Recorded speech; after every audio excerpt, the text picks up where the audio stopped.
बिस्मिल्लाहिर्रहमानिर्रहीम, अस्सलाम वालेकुम। मैं हूं मोहम्मद नूरुल हसन। हम देखेंगे मैं आज हम मौजूद हैं खैबर पख्तूनख्वा की सूबाई असम्बली की ये तारीख़ी इमारत। और अगर ये मेरे सामने जिन लॉन्स का अगर आप जिक्र करें तो ये वही लॉन्स हैं जहाँ 13 अप्रैल 1948 को कायद-ए-आज़म मोहम्मद अली जिन्ना के लिए एक जो रिसेप्शन हुआ, जो इस्तकबालिया, वो यहीं, पहले ये इमारतें नहीं थी तो यहीं वो इस्तकबालिया हुई, बड़ी तारीख़ी अहमियत की हामिल।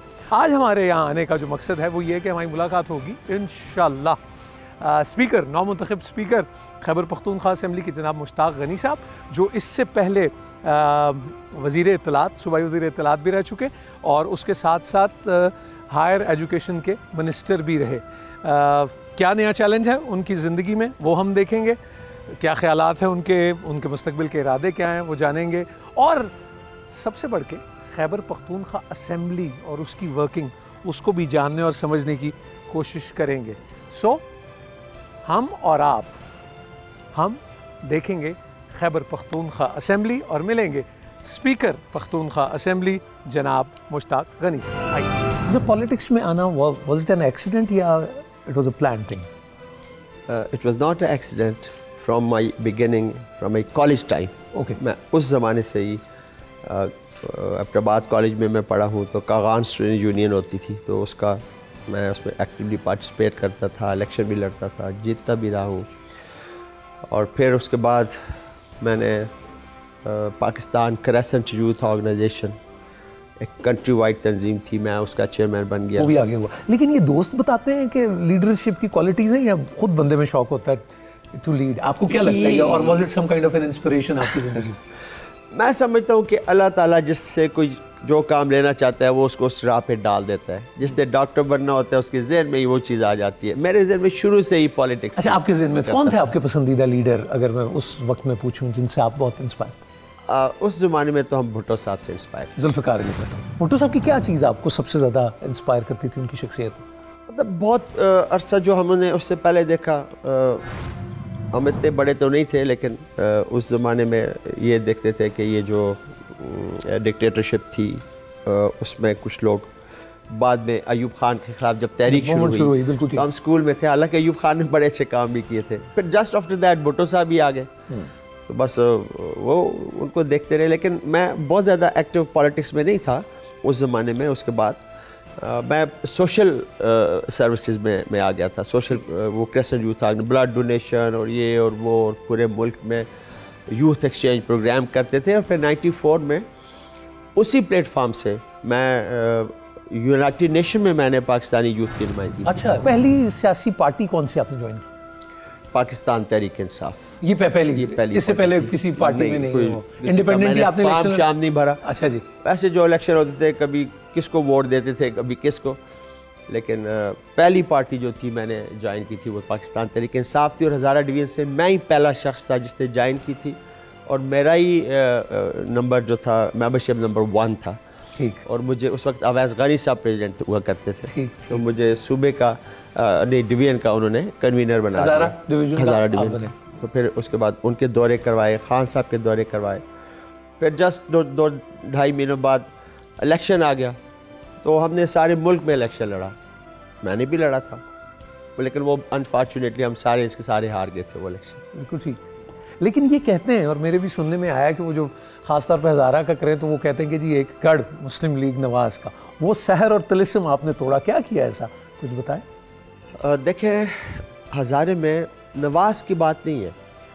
हज़ारा एक प्राउड फील करता है इस बात के ऊपर कि जब रेफरेंडम हुआ था तो रेफरेंडम में अगर हज़ारे का वोट ना होता तो ये सूबा शामिल ही नहीं हो सकता था पाकिस्तान में। ये एक हिस्टोरिकल फैक्ट। बिल्कुल ठीक है कि 99% 8% वोट हज़ारे से आ गया था, यहाँ पे स्प्लिट था बाकी सूबे में। तो वो लोगों के ज़हन में है कि we are the founder of Pakistan, और थ्रू मुस्लिम लीग, तो बस जो भी मुस्लिम लीग जुनेजो की थी तो वो चल रही थी, और कोई थी उसके पहले खान कयूब खान की मुस्लिम लीग, उसमें सारे। तो आज भी वो एक ट्रेंड है। लेकिन जब हम लोग आए तो असल में जो दूसरी कोई पार्टी थी नहीं, पीपल्स पार्टी कभी हज़ारे में थी नहीं उस तरीके से, यही एक पार्टी थी मुस्लिम लीग किसी भी नाम से। तो एक दफ़ा मुस्लिम लीग जीत जाती थी, दूसरी दफ़ा इंडिपेंडेंट लोग जीत जाया करते थे, चॉइस नहीं होती थी। जब तहरीक इंसाफ की चॉइस सामने आई तो फिर लोगों ने तहरीक इंसाफ की तरफ पलटना शुरू किया और इस इलेक्शन में भी अल्लाह का शुक्र है कि हमने काफ़ी अच्छी सीट्स ली। कोई रिजर्व मिला के कोई 9 सीट्स जो है वो हज़ारे से हैं इस वक्त सूबाई असम्बली में, और नेशनल में भी हमारी 3 सीटें हैं। अच्छा, मैं अगर वैसे आपसे पूछूं, मुझे भी ख्याल है कि आपकी आंखों का रंग मैं देख रहा था, तो ये क्या कलर है वैसे? हेज़ल सा है या क्या? तरी लोग अक्सर इसको मुझे कहते रहते हैं, लेकिन मैंने इसके ऊपर तहकीकात नहीं की। लेकिन किसी ने बताया? बहुत से लोगों ने। लेकिन क्या कहते हैं कि रंग क्या है? अरे वैसे कहते रहते जी आपकी आंखों में पता नहीं अट्रैक्शन है, फलान है, क्या है। ये आपको उन मर्दों ने ये बात की या खातिन ने कुछ? मर्दों ने ये ज़्यादा की। ठीक है, लेकिन मैं ये बात इसलिए पूछ रहा था कि कहते हैं कि जो इस रंग के लोगों को कुछ बेवफा से होते हैं, या आप इससे इत्तेफाक करते हैं इस बात से? मैं लिब्रा हूँ और लिब्रा वफादार होते हैं, लेकिन बड़े डांटे भी होते हैं कि नहीं? क्या क्या लाइक्स और डिसलाइक्स ज़िंदगी में? मैं आई कैन अंडरस्टैंड कि बहुत ही बिजी शेड्यूल है आपका और वो सारा, लेकिन क्या पसंद करते हैं, किस तरह रिलैक्स करते हैं, क्या हॉबीज़? मैं अगर आपको सच बताऊं तो मुझे ज़िंदगी में रिलैक्स का टाइम ही नहीं मिला। मैंने बिसाइड पॉलिटिक्स, बिफोर पॉलिटिक्स, मेरा एक पैशन था कि मैं एजुकेशन के अंदर काम करूं, और वो आपने किया? और मैंने किया, और मैंने एक टॉप क्लास इंस्टीट्यूशन। अच्छा, मैंने जब पाइन हिल्स बनाया तो उससे पहले एबटाबाद में, चूँकि भुट्टो साहब के दौर में स्कूल नेशनलाइज हो गए थे, ठीक, तो लोग रिस्क नहीं लेते थे कि फिर दोबारा ना हो जाए कहीं। मैंने रिस्क ले लिया, 10 कनाल ज़मीन ली, फिर बाद में तो और भी ले ली। तो मैंने पाइन हिल्स पब्लिक स्कूल की बुनियाद डाली, वहाँ पर बिल्डिंग बनाई। उसके बाद सारे ही स्कूलों ने बनानी शुरू कर, देखो हौसला हो गया सब लोगों का, और अच्छी पर्पस बिल्ड बिल्डिंग जो है स्कूलों के लिए बननी चाहिए, जो बननी चाहिए थी, क्योंकि bedrooms are not the substitute of classrooms.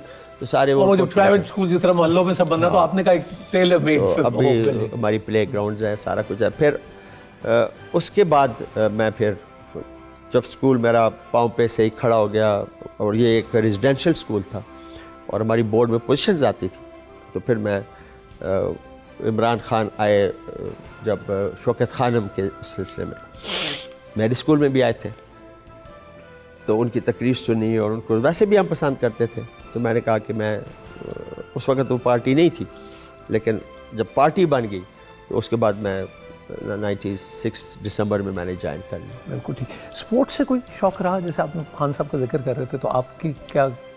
यार मुझे इतना मौका नहीं मिला, और मेरे दोस्त हॉकी खेला करते थे उस ज़माने में कॉलेज में, और दोस्त थे सारे, तो मुझे भी उन्होंने ज़बरदस्ती बीच पे डाला हुआ था। ठीक है, तो मैं भी हॉकी खेलता था उनके साथ, ग्रास पे। उस वक्त तो वो घास ही होगा। ग्रास का।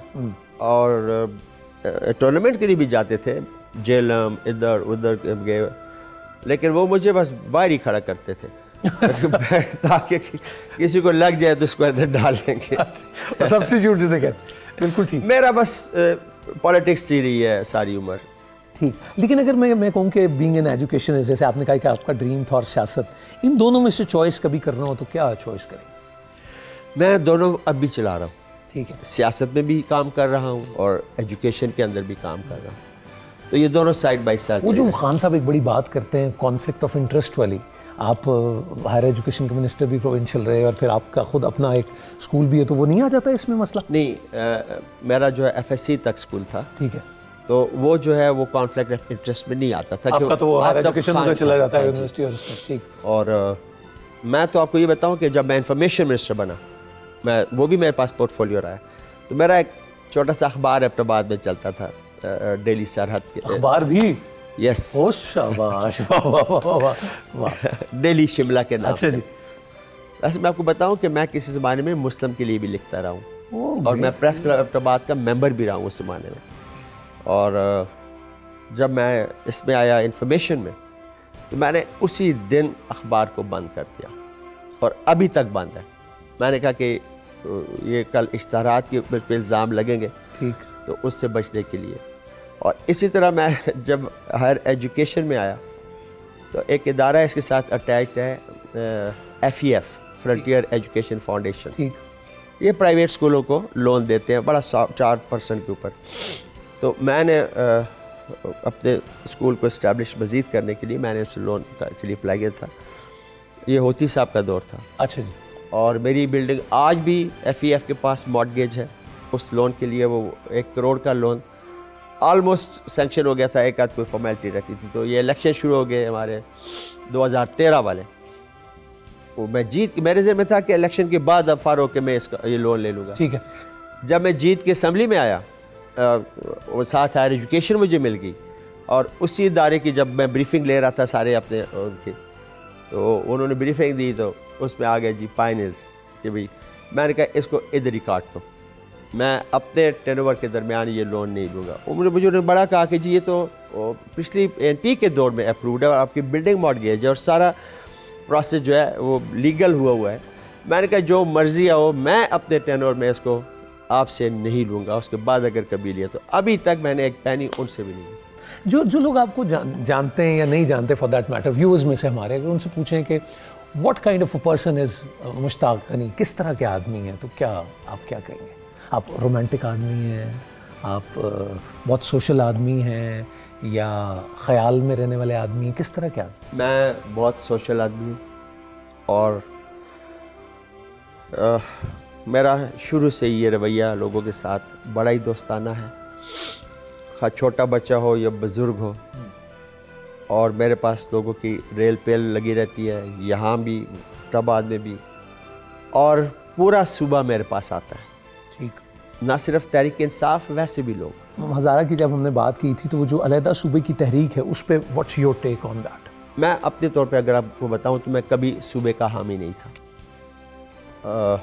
लेकिन ये रीनेमिंग के ऊपर इशू खड़ा हो गया। ठीक। कि पख्तूनख्वा या कुछ, तो उसमें हमने ये कहा कि क्योंकि हम भी स्टेक होल्डर हैं सूबे के, हज़ारा, हिंद को स्पीकर, और हमें भी ऑन बोर्ड लिया जाए। ये एक जायज़ मुतालबा था कि नाम आप चेंज कर रहे हैं, या तो रेफरेंडम करें या कुछ करें, और ये इख्तियार भी हज़ारे के पास ही था। ठीक। सरदार मेहताब अब्बासी साहब जो PMLN के थे, वही इसके चेयरमैन थे। उसी अब बाद उनकी नेशनल की कॉन्स्टिट्यूंसी है। हम मुश्ताक गनी साहब हमारे साथ हैं और हम यहाँ से अब चलेंगे खैबर पख्तूनख्वा की असेंबली, और being custodian of the house as speaker Khyber Pakhtunkhwa assembly, ज़रा असेंबली का तारुफ आपसे भी करवाएंगे और मज़ीद जानने की कोशिश करेंगे। It's lovely talking to you sir. आइए चलते हैं असेंबली तक।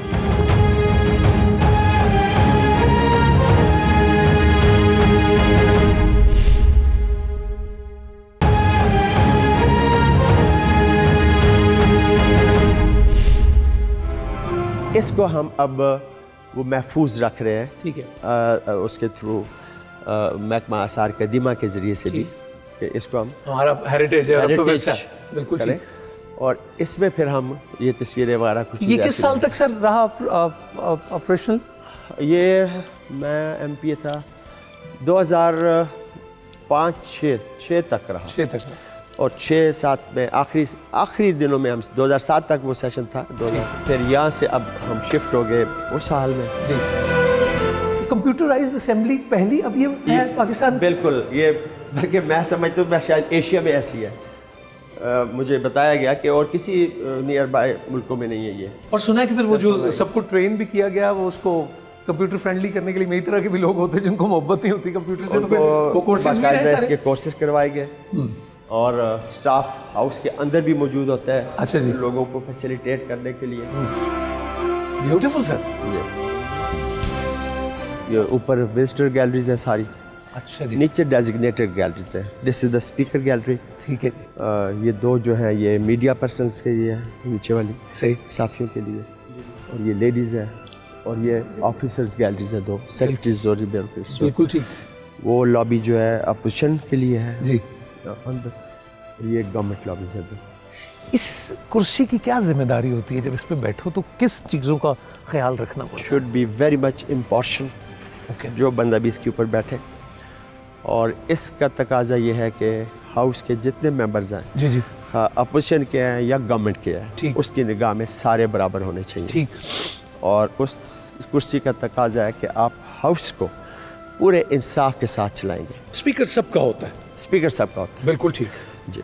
लेकिन इस क्या आपको ये लगता है, बाज़ वक्त हम देखते हैं जब मूवमेंट्स के शिकायत होती हैं स्पीकर साहब से भी, देखिए अपोजिशन को तो शिकायत रहती है, अपोजिशन है तो ठीक है, लेकिन मेरी ये कोशिश है, चूँकि मेरे सारे कोलीग्स हैं, मेरी तीसरी दफ़ा इस असेंबली में, तो मैं बहुत ज़्यादा इनसे मीटिंग्स करता हूँ और जो इनको माजी में कुछ प्रॉब्लम्स रहे हैं उनका सलूशन मैं निकाल रहा हूँ। अब जितने हमारे पार्लियामेंट्री लीडर्स हैं, ये सामने चेयर्स उनकी हैं, सारी पार्टियों को मैं एक एक ऑफिस दे रहा हूँ अभी। अच्छा जी। हर parliamentary leader along with opposition leader का तो पहले भी होता था। तो ये इनिशिएटिव आपकी तरफ से? ये मेरी तरफ से। हर एक पार्टी जो पार्लियामेंट्री लीडर उसका अपना दफ्तर, अपना क्लर्क, अपना स्टाफ, कंप्यूटर, और ताकि वो अपनी जगह बैठ के अपने काम कर। आप ये कह रहे हैं कि जिसकी भी नुमाइंदगी है असेंबली के अंदर, अगर वो बीइंग पार्लियामेंट्री लीडर उसकी है, बिल्कुल ठीक। यहाँ पे पीपल्स पार्टी है, ANP है, PMLN है। इस वक्त ये 4 पार्टियाँ हैं,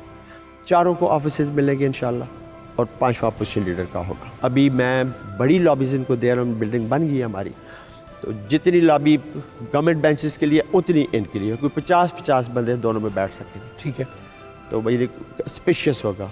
कैंटीन यहाँ पे नहीं थी, अभी हम कैंटीन शुरू करवा रहे हैं, उसका टेंडर कर रहे हैं हम। अच्छा जी। ताकि यहाँ पे एक और कैंटीन बहुत बड़ी हमारे पास जगह है, नई बिल्डिंग जो बनाई है, तो उसमें कैंटीन होगी। तो वो खाने उस तरह के होंगे जैसे पेशावर के हैं, मतलब? बिल्कुल होंगे इंशाल्लाह। सॉरी।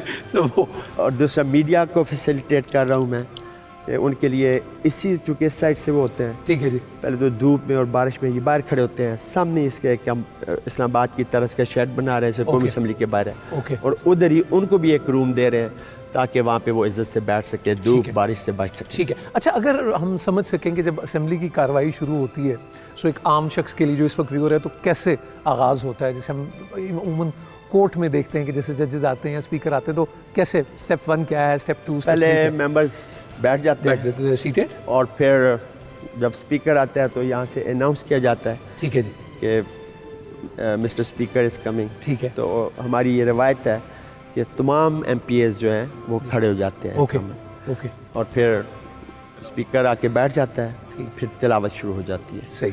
और तिलावत के बाद speaker order of the day पढ़ता है। ऑर्डर ऑफ द डे कि आज क्या क्या कार्रवाई का हिस्सा क्या है और किस तरीके से हमने करना है, फिर एजेंडे के मुताबिक हम आगे चलना शुरू हो जाते हैं। ठीक। इमरान खान हमारे प्राइम मिनिस्टर हैं, आपका जितना एक्सपीरियंस रहा है उनके साथ काम करने का, इंटरैक्ट करने का, कैसे देखते हैं आप उन्हें as a personality? Wonderful person, really. लोग उनकी शख्सियत के बारे में ऐसे तबसे करते हैं कि बड़ा कुछ सख्त होंगे या बड़े कोई एरोगेंट है। अच्छा। सवाल ही, हम बैठते रहे उनके पास कई दफ़ा, और कई ऐसे मौके आए कि हमें पता था कि आज हमें डांट पड़नी है, और अब यकीन माने वो डांट उन्होंने हमें दी एक मशवरे के तौर पे, और ये नहीं किया कि हम किसी की इंसल्ट की हो। It's not like that. लोगों को लगता है कि वो जब खिंचाई अगर करते हैं या पूछते तो ज़्यादा होती है, मतलब वो बहुत ही ब्लंडर करे तो वो तो एक अलग बात है ना। ठीक है। उसमें तो वाकई एरोगेंट तो हर एक को होना चाहिए। ठीक है। और उस बात पे वो अड़ भी जाते हैं कि भाई क्यों ऐसा हुआ, लेकिन गलत बात के ऊपर, ठीक, छोटी मोटी मिस्टेक पे वो ऐसा कोई मैंने आज तक नहीं देखा। और वो मुशावरत करते हैं बाकायदा, और बड़े नफीस इंसान हैं। ठीक। और एक दफ़ा हम 3-4 मिनिस्टर अपने अपने डिपार्टमेंट्स के, हम मुल्क से बाहर थे, चले गए, पीछे धमाके हो गए एक, तो उसमें हम इम्पोर्टेंट जो मिनिस्टर्स थे सारे मुल्क से बाहर थे। और ये मशवरे से नहीं था, मैं ऑस्ट्रिया में था, यूनिवर्सिटीज़ के सिलसिले में हम यूनिवर्सिटी बना रहे थे, आतिफ खान और शाहराम UK में थे, असद कैसर साहब भी यहाँ नहीं थे, वो भी किसी जगह और अपने उस पर थे, ये इत्तेफाक था। अब जब वापस आए तो मैं खटक साहब ने बड़ा डराया कि खान साहब बहुत खफा है। अच्छा। और आप सारों की खैर नहीं है। ठीक है। फिर वो दिन आ गया। अच्छा जी। जब खान साहब आए इधर, हमें तलब किया गया सारों को, हम बड़े डर रहे, और वो जो कमी थी वो खटक साहब पूरी कर रहे कि आज बस वो आपको छोड़ते नहीं, तैयार भी कर रहे हैं। अब वो जब अंदर गए तो मैं स्पीकर साहब को आगे कर रहा हूँ, वो मुझे आगे कर रहा है, मैं खान पहले आप आगे कर रहा हूँ। फिर हम बैठ गए, जब बैठे तो आप यकीन माने कि उन्होंने इतना अच्छे अंदाज में कहा कि देखें आप सीनियर लोग हैं, तो आपको आपस में मशवरा करके जो करना चाहिए कि एक वक्त में आप 5-6-7 लोग चले गए मुल्क से बाहर उसमें। तो फिर हम वापस आए तो हमने खटक साहब से कहा, जी आपने तुम्हारा सास तो उन्होंने तो बड़े अच्छे अंदाज में हमें समझाया कि आपको ये अपनी ज़िम्मेदारी का एहसास होना चाहिए कि आप सीनियर लोग हैं, और एक वक्त में आप सारे मत जाएँ। जब भी आपका ऑफिशियल टूर है, कोई ज़रूरी गैर ज़रूरी टूर तो हमें करने की इजाज़त ही नहीं है। तो बहुत अच्छे। परवेज़ खटक साहब एज चीफ मिनिस्टर 5 साल का दौर कैसा रहा? उन्होंने बड़ा नाइसली इसको हैंडल किया, और 5 साल बड़े अच्छे खूबसूरती से उन्होंने चलाए, और वो अपोजिशन को भी वेटेज देते थे साथ, और साथ मिल के चलाने की कोशिश की अपोजिशन को। उस वक्त अपोजिशन का साइज़ भी बड़ा था, कोई 50 के लगभग वो भी थे। वो अपने एक्सपीरियंस की वजह से बड़े अच्छे अंदाज में उन्होंने चलाने की कोशिश की, और जो टीम उन्होंने सिलेक्ट की थी कैबिनेट की, वो भी सारे बड़े अच्छे लोग थे, सारे काम करते थे अपनी अपनी मिनिस्ट्री के।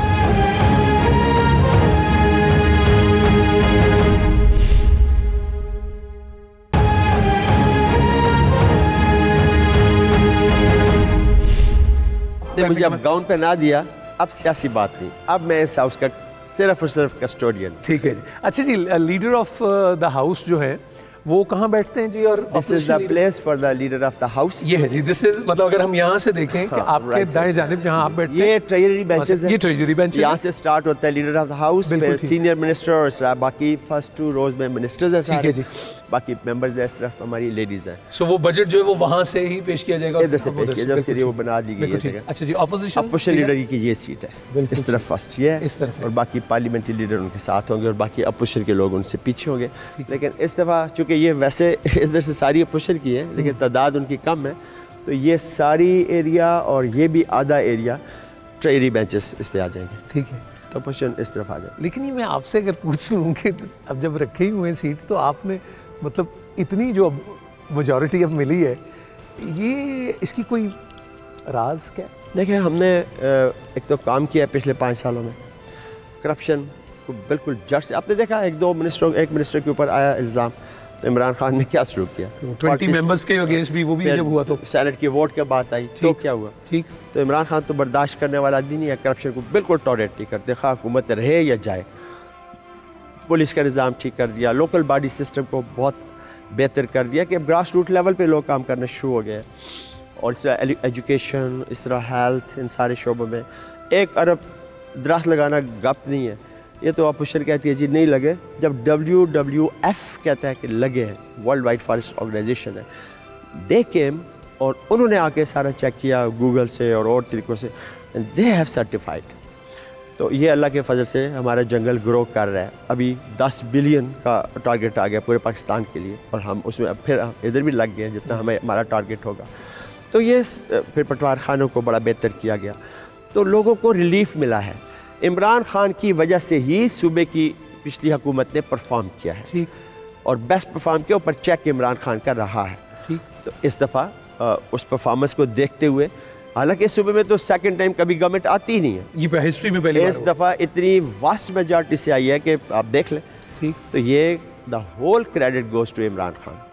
Clean and green Pakistan, being speaker the Khyber Pakhtunkhwa assembly, आपने कोई प्लान बनाया है कि आप इसको कैसे इनिशिएट करेंगे? पर इसको तो हमारा मुसलसल ज़िंदगी का हिस्सा होना चाहिए, ऐसे ही। हमने ग्रीन तो वही जैसे मैंने कह दिया 10 बिलियन, और उस पर हमने शुरू कर दिया ऑलरेडी कैंपेन। हमने खुद भी लीड किया है इसमें चीज़ों को, और ख़ुद भी दरख्त लगाए हैं। क्लीन पाकिस्तान, तो हमने भी झाड़ू उठा के रोडों पे हम निकले हैं सारे शहरों में, इमरान खान समेत, और लोगों में भी एक गया है सेंस कि भाई ये हमारे नुमाइंदे भी बाहर निकले हैं, तो हमें भी निकलना चाहिए। और असल आइडिया ये है कि अपने घरों का जो आपके डेब्रिज है, कोई चीज़ है, उसको गलियों में मत फेंकें, किसी जगह रख के प्रॉपर जगह पे जाके छोड़ दें। लिटरिंग इसके लिए दुनिया भर में बड़े अच्छे मंसूबे हैं। हम आप और खान साहब का एक्सपोजर बहुत है, आपका भी डेफिनेटली है, तो कुछ ऐसा सिस्टम आ जाएगा कि हम सबको ऑन बोर्ड लें? हमने वाटर एंड सैनिटेशन अथॉरिटीज़ बनाई हैं, पेशावर में भी बन गई है, मर्दान में भी, एबटाबाद में भी,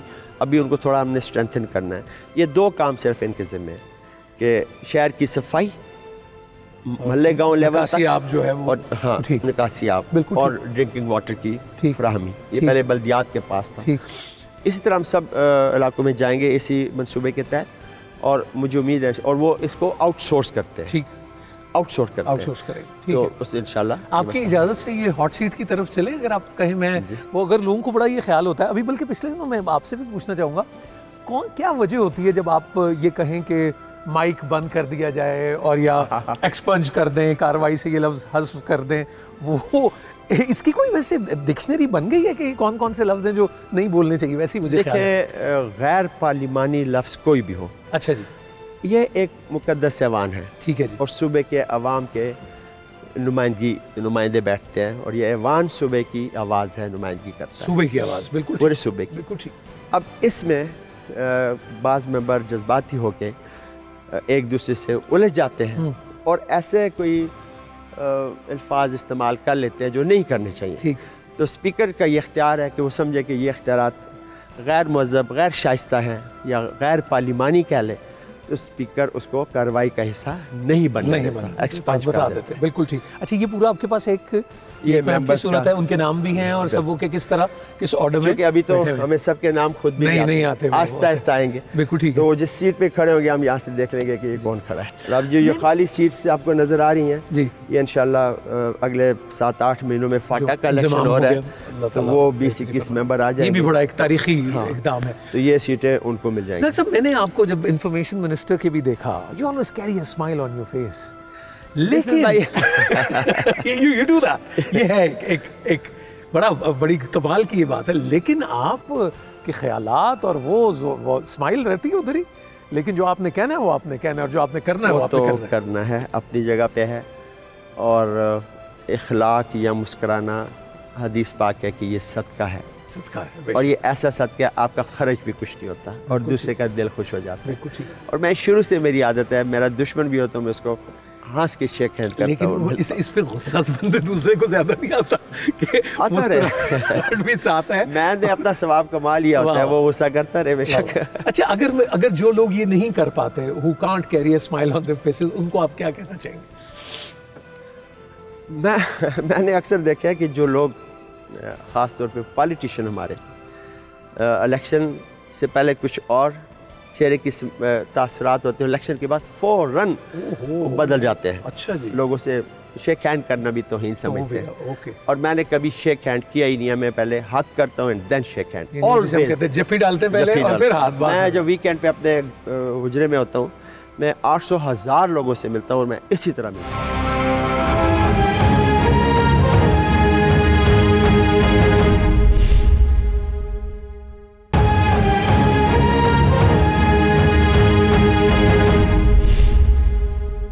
सब फैमिली के बारे में बताएं, अपनी आपकी फैमिली में बच्चों के बारे में कौन कौन है? मेरा एक बेटा है और एक बेटी है। अच्छा जी। और बेटी माशाल्लाह हाउस जॉब कर रही है। अच्छा जी, माशाल्लाह माशाल्लाह। और बेटा जो है अभी उसने FSC क्लियर किया है। अब देखते हैं उसके एडमिशन का स्टेज है कि उसको मेडिकल में मिलता है या नहीं मिलता। तो बस 2 ही बच्चे हैं। और दोनों ही डॉक्टरी की तरफ, एक तो हाउस जॉब कर रहे हैं। My son in law is also doctor, वो भी डॉक्टर है। मैं कहता हूँ बेटा भी डॉक्टर बने। What is your daughter to you? एक बेटी क्या होती है बाप के लिए? आपसे अगर मैं पूछूं मुश्ताक गनी साहब से। 10 बेटे एक तरफ और एक बेटी एक तरफ। हाय, बेटी बेटी होती है। क्या करती है वैसे आप? मैं अगर आपको बहुत ज़्यादा कि when you were blessed with a daughter, जब ये आपको खबर मिली तो क्या थी फीलिंग्स? मैं आपको बताऊं कि मेरा सब कुछ वही है और बेटा भी, अल्लाह उसको भी ज़िंदगी दे, लेकिन वो ये देखेगा तो लाजमन नाराज़ होगा कि बाबा मेरे क्या कह रहे हैं। लेकिन बेटा भी ज़ाहिर है नेमत है और बेटी रहमत है। और चूँकि वो बड़ी है और पहले आई है तो उससे ज़्यादा प्यार होता है हमारा। और ये नहीं कि बेटे से प्यार नहीं है, वो भी बराबर, लेकिन बेटी। आपने जब कहा कि आप बहुत सोशल हैं, ये बात आपने कही, तो बच्चों को कितना वक्त आप देते रहे या ये भाभी की जिम्मेदारी ज़्यादा रही है? असल में ये एक अलमिया रहा है सियासत में आने से कि फैमिली को टाइम ज़्यादा नहीं दे सका। सफ़र करती है फैमिली? बिल्कुल सफ़र करती है। आपका बिज़नेस सफ़र करता है, आपकी फैमिली सफ़र करती है। और अब मैं वैसे मेरी वाइफ भी 5 साल MNA रह चुकी हैं। बच्चे काफ़ी इग्नोर रहे हैं, लेकिन अभी वो चूँकि जो स्कूल हैं हमारे वो चलाती हैं। ये जो कहते हैं वो खरबूजे को देख के खरबूजा रंग पकड़ता है, ये इंस्पिरेशन पॉलिटिक्स की आप? ये शुक्र है हम एक दूसरे के मुकाबले में खड़े नहीं हुए। Okay okay. हमने अभी बाई इलेक्शन में मुजफ्फरगढ़ में तो वो हुआ है, माँ बेटा और वो बाजी वो जीत गई हुई थी ऐसे उस पर। तो वो अच्छा जी, बाई इलेक्शंस में क्या हुआ है आपको लगता है? Is it a setback for PTI? नहीं, मैं ये नहीं कहता सेटबैक। ये बाई इलेक्शन जो है ये तहरीक इंसाफ के दौर में हो रहा है। अच्छा। ये PMLN के दौर में होता तो ये सारी सीटें वो जीत जाते हैं। और अगर हमारी इसको भी एक तब्दीली देखते हैं? ये बहुत बड़ी तब्दीली है। मैं आपको बताऊं, हमारे हल्के में सरदार मेहताब जब गवर्नर बने तो वो सूबाई की सीट छोड़ी, पीके उस वक्त क्या था 45, ये मैं 2013 के उसकी बात कर रहा हूँ। उसमें ऐसा हुआ कि बाई इलेक्शन आ गया और हमारी यहाँ गवर्नमेंट थी और ख़ान साहब वहाँ पे गए जलसे में। उन्होंने तकरीर में ये कहा कि मैं इंतज़ामिया को ये वार्न करता हूँ कि अगर धांधली हुई और जो भी करे, पहले तहरीक इंसाफ के लोगों को जेल में डालना और उसके बाद PMLN के, किसी को धांधली की जाती है, ट्रांसपेरेंट इलेक्शन होने चाहिए। ये खान का वहाँ के अल्फाज हैं। अब इन इलेक्शन में हर सूबे में थे या चारों सूबों में थे या जिधर भी थे मरकज़ में, कोई गवर्नमेंट की मशीनरी बड़ी अच्छी चीज़ थी कि कोई इन्वॉल्वमेंट हमने नहीं देखी वाकई, बल्कि लगा कि शायद आप लोगों ने तैयारी नहीं की। ये भी एक नहीं तैयारी थी, ये डिलिबरेट। नॉर्मली ये होता है कि अब जैसे बनू के हल्के में इलेक्शन था, खान की छोड़ी हुई सीट, तो हम उस NA से हट के दूसरे NA में इमरान खान आ सकते थे। ऐसे ही करते रहे माजी में ना, होता था ना, जिस हल्के में इलेक्शन है उस दूसरे हल्के में हाँ उन लोगों को उधर आ जाते थे, कर लेते। लेकिन आपने देखा कि कोई गवर्नमेंट की किसी किस्म की किसी लेवल पे, और इस बार प्राइम मिनिस्टर चीफ मिनिस्टर्स में किसी को भी नहीं देखा, ये तो बड़ा नहीं थे। अब चीफ मिनिस्टर की अपनी छोड़ी उधर एक सीट उस हल्के में हार गया, तो मतलब ये कैसे पॉसिबल हुआ? इसलिए कि इन्वॉल्वमेंट कोई नहीं थी। आप इसको भी एक तब्दीली, बिल्कुल तब्दीली है। और बिल्कुल हम ना जमहूरियत का रास्ता रोकते हैं, ना लोगों की राय का रास्ता रोकते हैं, वरना सिटिंग गवर्नमेंट के लिए मुश्किल नहीं होता सीटें जीतना। ये बाई इलेक्शन तो बहुत ही आसान होता है, लेकिन चूँकि यहाँ हमारी तो खैर सूबे में पुलिस भी हमारे साथ उस तरह तावन नहीं करती, बिकॉज के वो उनको एक्ट के ज़रिए हमने इंडिपेंडेंट कर दिया और वो तो आर्मी के स्टाइल पे काम कर रहे हैं। अगर मैं पुलिस को अब मैं एज अ स्पीकर भी फ़ोन करूँ तो वो मेरी बात नहीं मानेंगे, इवन चीफ मिनिस्टर की नहीं मानेंगे, बिकॉज के वो उनका अपना सिस्टम है। वैसे अगर आपसे मैं पूछूँ, जो भी आपने कहा कि बात नहीं मानेंगे, क्या ऐसा पंजाब में भी हो जाएगा? बनी गाला इज़ नॉट अ रेजिडेंस, वहाँ से पॉलिसी आती है। अब ये पंजाब में शिफ्ट हो जाए, सिंध में आ जाए, आप यकीन माने कि ये किडनैपिंग फॉर रैंसम और बताखोरी और फलान ये सारी चीज़ें जड़ से उखाड़। हमने ये खबरों में और ये सब सुना कि जी देखें, जो रोल मॉडल KPK में पुलिस का है वो पंजाब में अप्लाई नहीं हो सकता। वजह अभी ये जो रिजाइन भी किया दुरानी साहब ने, तो और कोई दुरानी साहब आ जाएगा, ऐसी क्या बात है? अच्छा, हाँ कोई आ जाएगा। रिफॉर्म्स होनी है, रिफॉर्म्स बाई ऑल मीन्स होनी है। जहाँ PTI की गवर्नमेंट है वहाँ तो रिफॉर्म्स को का रास्ता कोई रोक ही नहीं सकता। हमारी तो कोशिश है कि जहाँ PTI की नहीं है, बलूचिस्तान और सिंध, उनको कन्विंस करके, क्योंकि रिफॉर्म्स को ये हमारे लिए तो नहीं हो रही, ये तो अवाम को। अब हमने right to services bill pass किया, अब इसका फ़ायदा किसको है? डोमिसाइल बच्चों का 2-2 महीने बाद बनता था, फिर पैसे दे के बनवाते थे। कैरेक्टर सर्टिफिकेट पुलिस बनाती नहीं थी, बनाती थी तो पैसे लेके बनाते थे, और ये नक्शा नहीं बनता था, पानी का कनेक्शन नहीं मिलता था। हमने उस एक्ट के अंदर डेज फिक्स कर दिए, और उसके अंदर नहीं होगा तो वो ऑफिसर विल बी फाइन। वो सारे बस अटेंटिव हो गए। राइट टू इंफॉर्मेशन हमने बिल पास किया यहाँ पे, ताकि जो मेरा कोई ऑफिसर, हमारा CM, हमारा कोई भी करता है काम, कोई पुलिस है या लोकल एडमिनिस्ट्रेशन है या ये है, तो अगले दिन आप वो डॉक्यूमेंट ले सकते हैं। पहले इसको राइट टू एक्सेस कहते थे, अब राइट टू इंफॉर्मेशन हमने कहते हैं। अच्छा, मुझे ये बताएं कि महमूद खान दुनिया का 3rd बेस्ट लॉ डिक्लेयर हुआ है हमारे सूबे का। ठीक है, 3rd best law. Mahmood Khan साहब एक एज ए चीफ मिनिस्टर एक नया नाम, और उस्मान बुज़दार साहब भी एक नया नाम। आपकी उस्मान बुज़दार साहब से मुलाकात हुई? मेरी नहीं हुई अभी तक नहीं मिले। तो महमूद खान साहब से तो ज़ाहिर रोज़ ही होती है। शर्मीले हैं? तो शर्मीले नहीं है, एक हम्बल और बड़े नाइस इंसान हैं, और चीज़ों को बड़ी बारीक बीनी से देखते रहते हैं। ओके, आपने इमरान खान साहब का जिक्र किया, जब उन्हें किसी टीम मेंबर को इलेक्ट करना होता है तो वो क्या खूबियाँ देखते हैं उसमें, और क्या चाहते हैं कि उसमें क्या क्या होना चाहिए? देखें, ये जो टिकट्स का इशू था, बोर्ड था, वो तो बोर्ड है, बोर्ड के थ्रू लिस्ट जाती है उनके पास, और वो अपने लेवल पे करते हैं डिसाइड, और फिर ऊपर खान साहब देख लेते हैं किसी पे उनको कोई, क्योंकि उनके भी तो एक सीक्रेट सर्विस है ना। अच्छा, है जी? बिल्कुल है। उनको एक खान साहब की एक सीक्रेट सर्विस। मैं आपको बताऊं कि उनकी सीक्रेट सर्विस ये ISAF है और यूथ है। अच्छा जी, ये इतने तेज लोग हैं तहरीक इंसाफ के इंसाफ अंदर। Student federation. एग्जैक्टली। और राब्ते में होते हैं उनके बिल्कुल राब्ते में होते हैं। खान साहब को टेक्स्ट करते हैं वो व्हाट्सएप के ऊपर कि जी ये बात होगी। फिर खान साहब, हम मिनिस्टर थे तो ये हमारे ख़िलाफ़ भी जाती थी चीज़ें। फिर खान साहब हमसे पूछते थे, हमें ख़ुद पता नहीं होता था और वो हमसे पूछते थे। फिर हम उनको उसकी असल पिक्चर, बच्चे हैं, बच्चों को सारी चीज़ों को पता तो नहीं होता, तो फिर हम उनको भेजते थे। तो ये उनकी ये ISAF ये एक सर्विस, सीक्रेट सर्विस है। अभी जो मिनिस्टर्स हैं इनकी डेली रिपोर्टें ये भेज रहे होंगे कि कौन मिनिस्टर टाइम पे आता है, कौन नहीं आता, कौन क्या कर रहा है, कौन नहीं कर रहा। आप यकीन माने कोई अपॉइंटमेंट्स वगैरह होती हैं तो वो उनकी फाइलें भी आके ही चेक करते हैं लड़के, कह रहे ये वाकई मैरिज भी हुई है या नहीं हुई। Okay okay, it's a good team. बिल्कुल ठीक। तो खान साहब अगर कोई ये कहे कि प्राइम मिनिस्टर बन गया और वो उनको पता नहीं है कि सूबे में क्या हो रहा है, उनको एक एक चीज़ का पता है, एक एक चीज़ का पता। अपने बच्चों को आप देखना चाहेंगे पॉलिटिक्स में? मेरे बेटे से अक्सर उससे बात होती है तो वो कहता है बाबा आपने हमें टाइम नहीं दिए तो हम तो पॉलिटिक्स में नहीं आएंगे। बेटा मेरा अक्सर कहता है। अभी FSC में चला गया उस दिन, मैं जब स्पीकर बन के जा रहा था तो वो भी जुलूस में साथ था, आ गया था। तो मैंने कहा क्यों जी क्या ख्याल है? तो कहता है बाबा लगता है कुछ सियासत की इन्फेक्शन होना शुरू हो गई है। मैंने कहा पढ़ाई की तरफ तवज्जो रखा। अच्छा, वाह वाह। जब अगर जिंदगी का the most proud moment of your life, सबसे काबिल फ़ख्र लम्हा कौन सा रहा आपकी जिंदगी? देखें, मैं जिस क्लास से ताल्लुक़ रखता हूँ ना, हम मिडिल क्लास के लोग हैं और ये सियासत और इलेक्शन और ये चीज़ें ये कुछ और लोगों का काम था। हम जैसे लोगों का तो सोच से भी बालातर था। और जब मैं पहला इलेक्शन जीता तो वो मेरे लिए बड़ा एक कि उस इलाके में जहाँ पे मेरी तरह के लोग सोच भी नहीं सकते, इलेक्शन लड़ना नहीं सोच सकते, और इलेक्शन जीतना तो बहुत बड़ी बात है।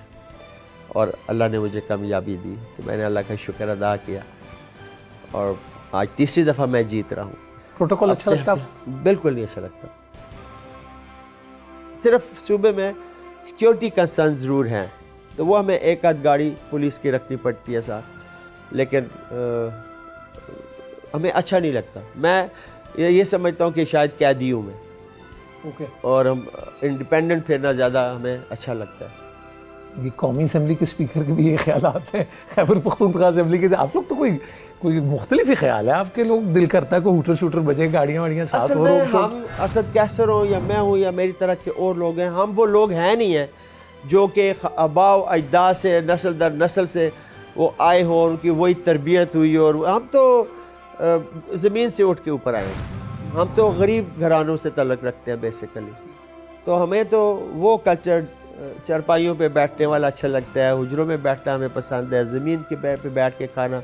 हम जाते हैं ये ढाबे जो हैं इन पे हम बैठ जाते हैं, हमें वो खाना ज़्यादा अच्छा लगता है इंस्टेड ऑफ मैरिज। और हरीपुर में मंग के मकाम पे हम यूनिवर्सिटी बना रहे हैं, पाक Austria university of applied sciences. अच्छा जी। हमारे वो सारी काम वो करेंगे, सिलेक्शन वो करेंगे। किस स्टेज पे है इस वक्त? इस साल मेरे ख्याल में इंशाल्लाह क्लास शुरू कर लेंगे। आप लोग MOU साइन कराए थे या? MOU नहीं, एग्रीमेंट भी हो गया। लोग भी वो आए, उन्होंने यहाँ हमारे ग्रेजुएट्स को इंटरव्यू भी किया। अब शायद वो चलेगी होंगे बीच में, तो मेरे 6-7 महीने आउट हूँ मैं उस फील्ड से। तो ये जो PhD लोग यहाँ से सिलेक्ट किए उन्होंने इन्हीं फील्ड्स के अंदर, उनको फिर 1 साल वहाँ ट्रेनिंग देंगे अपनी यूनिवर्सिटियों में। दे विल कम बैक और वो स्काइप पे भी लेक्चर देंगे, वो लोग खुद भी आया करेंगे, इंटरव्यू भी यहाँ होते हैं उनके। और ये यूनिवर्सिटी अब जब काम शुरू कर देगी, उनके पास सिर्फ यही यूनिवर्सिटी, यही काम है, जिसकी वजह से वो जहाज़ भी बना रहे हैं और MRI की मशीनें, हम तो कुछ नहीं कर रहे। ये सारी चीज़ें हम बनाएंगे और हम उसको सेम रेप्लिकेट करेंगे अपनी बाकी यूनिवर्सिटी। जिंदाबाद। तो ये पाकिस्तान की पहली अप्लाइड साइंसेज की इस तरह का मॉडल यूनिवर्सिटी होगी, जो ऑस्ट्रिया की यूनिवर्सिटी के साथ। अब वो जगह सिलेक्ट हमने तब की कि उसके इर्द गिर्द सारी इंडस्ट्रीज है। ठीक है। काबरा है, टेक्सला है, हतार है।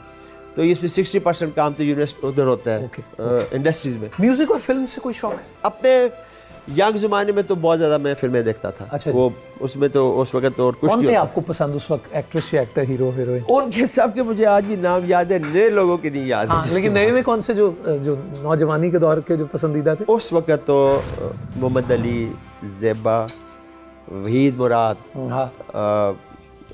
सुल्तान राही। अच्छा जी, राही साहब की भी फिल्में देखी आप? बहुत ज़्यादा उस हमारे, हम तो देखते थे, ज़ाहिर है कॉलेज के ज़माने थे हमारे। ठीक। सुधीर, नगमा, ये बड़े अच्छे आर्टिस्ट थे। अच्छा, कोई ऐसा गीत जो अक्सर आप गुनगुनाते हो या आपकी पसंद का हो या जो सुनना अच्छा लगता हो? आंखें गज़ल हैं आपकी और होंठ हैं गुलाब, सारे जहां में आप सा कोई नहीं जनाब। लवली टॉकिंग टू यू साहब।